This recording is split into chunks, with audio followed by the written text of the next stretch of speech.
AWS Lambda qui permet maintenant d'envoyer des réponses en streaming ainsi que des nouvelles versions de Next, Nuxt ou même Node.js. C'est parti pour les actualités de la semaine du lundi 17 avril 2023. Bonjour à tous, je suis Brian de DevTheory, la chaîne pour devenir et rester un bon développeur JavaScript. Cette semaine, on commence par parler de AWS Lambda qui introduit maintenant le fait de pouvoir envoyer des réponses en streaming. Avant ça, on pouvait seulement envoyer une réponse quand la fonction, donc le AWS Lambda, elle était finie d'exécuter, quand toute l'exécution était finie. Maintenant, on va pouvoir envoyer des réponses en streaming, donc envoyer des réponses petit à petit et pas seulement quand tout le traitement est fini. Et ça, c'est une superbe nouvelle au niveau des AWS Lambda. Donc, comment faire ça? Au niveau du handler, en fait, on va utiliser la propriété, la méthode Streamify Response de AWS Lambda. Et derrière, on va avoir un objet response stream où on va pouvoir, vous voyez, write petit à petit des infos. Et une fois que c'est fini, on fait un point end et là, le handler se finit et là, le lambda est fini d'exécuter. Donc, on va pouvoir plusieurs fois faire du write et après, côté client, récupérer ces informations qui vont arriver petit à petit et donc donner à nos clients, à nos utilisateurs, une meilleure expérience selon ce que fait la fonction, la serverless function, tout simplement. Au niveau du paiement, c'est un peu comme avant, c'est-à-dire que ça va simplement dépendre. Alors, excusez-moi, c'est un peu plus bas. Ça va simplement dépendre, voilà, quota as notice, du nombre de mégabytes qui a été streamed en fait. Donc voilà, c'est ici par rapport au nombre de mégabytes générés et streamed depuis la lambda function. Et donc c'est à partir de 6 mégabytes que ça va compter au niveau du pricing. Et bien sûr, il y a plus d'infos sur la page dédiée. Donc voilà, c'est quand même une superbe nouvelle pour toutes les personnes qui utilisent AWS Lambda parce que ça permet maintenant de ne pas attendre tout simplement un temps indéfini, mais de pouvoir donner des informations directement à l'utilisateur si jamais l'exécution est un peu longue de la lambda function. Ensuite, au niveau de Next.js, il y a une version 13.3 qui est sortie. Et dans celle-ci, on a pas mal de petites choses qui ont été mises à jour, notamment une chose qui est assez intéressante, c'est la File-Based Metadata API. Alors en fait, la Metadata API, c'est une API au sein de Next.js qui va permettre de gérer toutes les métadonnées d'une page. Donc toutes les données, par exemple l'image, le title, le favicon, toutes ces choses-là, vous savez, les OG title, etc. Maintenant, on va pouvoir gérer ça au niveau en fait des fichiers eux-mêmes. Qu'est-ce que ça veut dire? Ça veut dire que par exemple, si dans notre dossier app, on a un dossier about, donc avec un page.js, donc on a une page about, /about ici, en fait, dans ce dossier-là about, on a notre page dans page.js et on peut mettre certains fichiers avec des noms spéciaux et ces noms spéciaux-là, en fait, seront retranscrits en temps que metadata, si vous voulez. Donc, si on a une image opengraph-image.jpg ou alors .png ou .svg, elle sera retransmise en temps que ici, meta, vous voyez, OG image et avec le contenu et le type qu'il faut. Et on va avoir la même chose avec Twitter image, icon, sitemap, robot, manifest. On va avoir la même chose avec tout ça, même le favicon.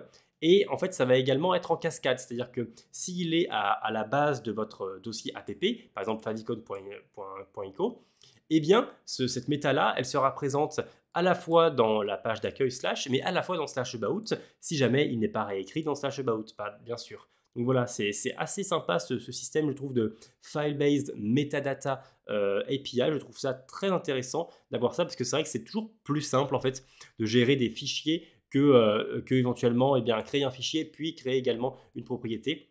Je trouve ça quand même plus simple, donc c'est une bonne feature, je trouve, de Next.js 13.3.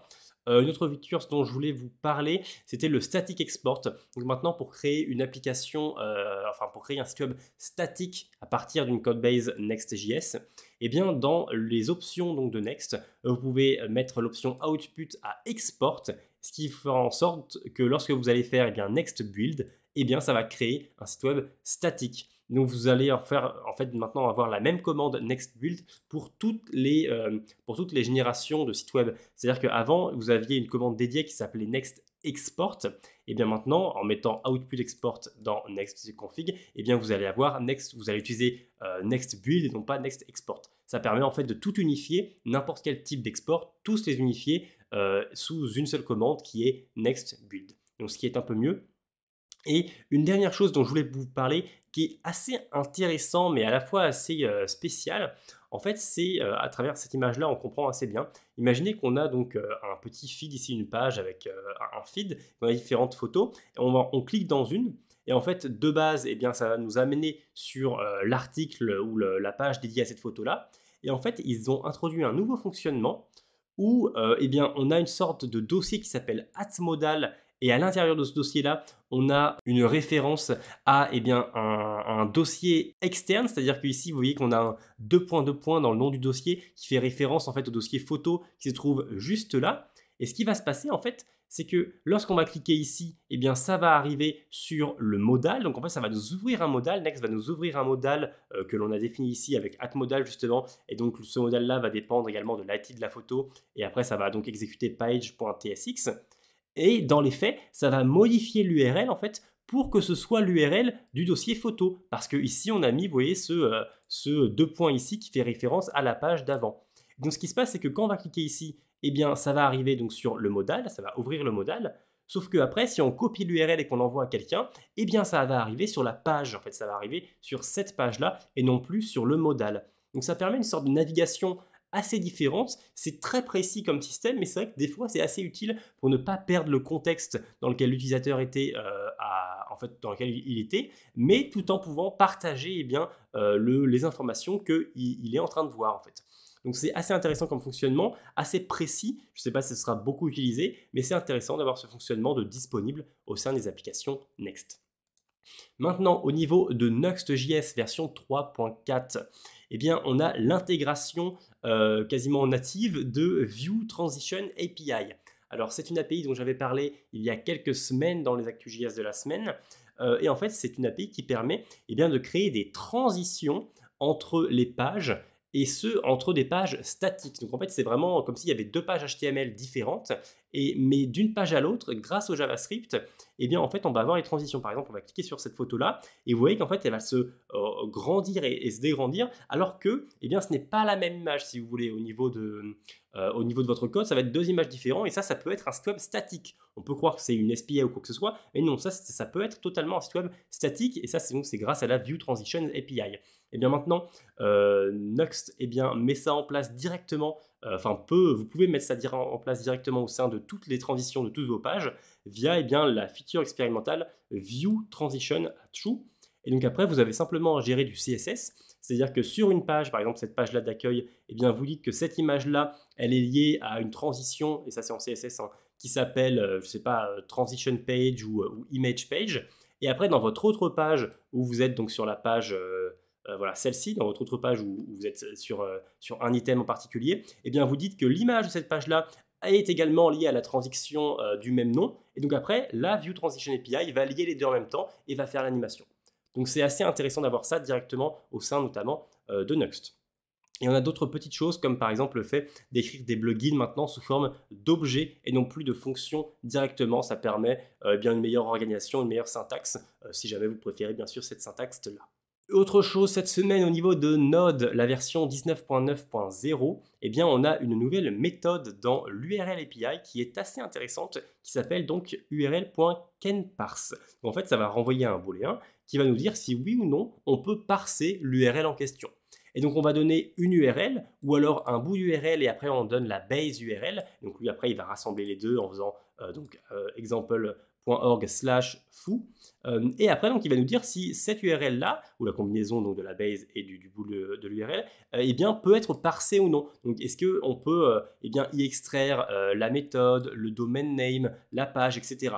Ou alors est-ce qu'on ne peut pas? Par exemple /foo tout court, non, ce n'est pas une URL valide, il n'y a pas de HTTPS, etc. Donc on ne peut pas la parser. C'est une méthode assez intéressante et que c'est vrai que j'aimerais bien la voir backportée sur la version 18 ou alors la version 16 qui est actuellement la version la plus utilisée.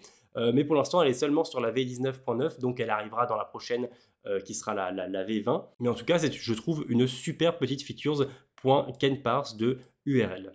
Dernière chose dont je voulais vous parler, c'est au niveau de Supabase. On a eu pas mal de nouveautés cette semaine au niveau de Supabase, mais il y en a eu notamment une dont je voulais vous parler, c'est le fait d'avoir le SSO, donc Single Sign-On Support, notamment à partir de SAML 2.0.